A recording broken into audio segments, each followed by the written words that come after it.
কিছুদিন আগেই একদিনের উইকেন্ড ট্রিপে আমি পৌঁছে গিয়েছিলাম উত্তর কর্ণাটকের একটি প্রসিদ্ধ কোস্টাল টাউন মুরুডেশ্বর।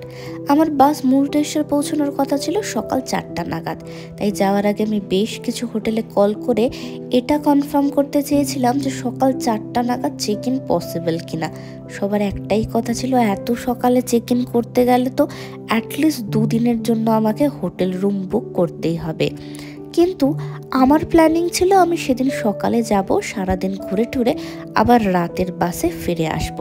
তাই ঠিক 2 দিনের জন্য হোটেল রুম বুক করতে মন সায় দিচ্ছিল না।